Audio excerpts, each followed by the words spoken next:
అరుణాచలంలో మనకు ఒక ఆశ్చర్యమైన సంఘటన కనపడుతుంది. మీకు ఏ దేవాలయంలో ఎవ్వరూ కూడా 5 పైసలు వెయ్యండి అని అడగారు. నాకు ఇప్పటికీ చాలా ఆశ్చర్యంగా ఉంటుంది. 150 మంది వెళ్ళామనుకోండి, సాధారణంగా వాళ్ళు ఏమనుకుంటారు, 150 మంది వచ్చారు, మీ గోత్రనామాలు చెప్పండి అనాలి. వాళ్ళు అనరు. వాళ్ళు మీరు పళ్ళెల్లో ఏం వేస్తారని అడగారు. వాళ్ళందరికీ చేతిలో చిటికిడి చిటికిడి చిటికిడి చిటికిడి విభూతి పెట్టేస్తారు. నమస్కారం పెట్టుకుని వెళ్ళిపోతుంటే ఇదే వీళ్ళు అసాధ్యం కూడా, ఇంతమంది వచ్చారో రూపాయి లేదని వాళ్ళు అనరు.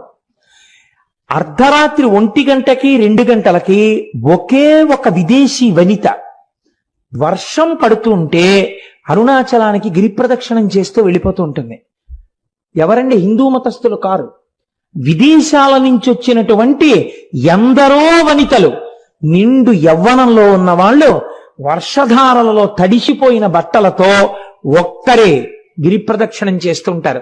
వాళ్ళని చెనకిన వారు కానీ, వాళ్ళ వెనక పడ్డవారు కానీ, వాళ్ళతో పరిహాసమాడిన వాళ్ళు కానీ మీకు గిరి ప్రదక్షిణంలో కనపడరు. నేను ఒకసారి చూసి తెల్లబోయాను. మీకు ఒక విచిత్రమైన విషయం చెప్పనండి. ఆ పిల్లవాడి తల్లిదండ్రులు కానీ వాళ్ళెవరూ నాకు ఇప్పుడు జ్ఞాపకంలో లేరు. నాకు ఒక 2 సంవత్సరాల క్రితం ఆ కుటుంబం వాళ్ళు నా దగ్గరికి తరచు వస్తుండేవారు. నేను ఉపన్యాసాలు కాకినాడలో చెప్తుంటుంటే ఇంజనీరింగ్ చదువుకుంటున్న పిల్లవాడు, అతను అప్పుడు 2nd ఇయర్ చదువుతుండేవాడు.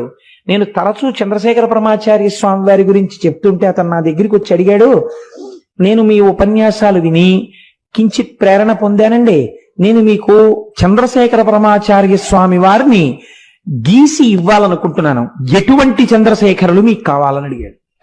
నేను ఆ పిల్లవాడు అడిగినటువంటి ప్రశ్న విధానానికి ఆశ్చర్యపోయాను.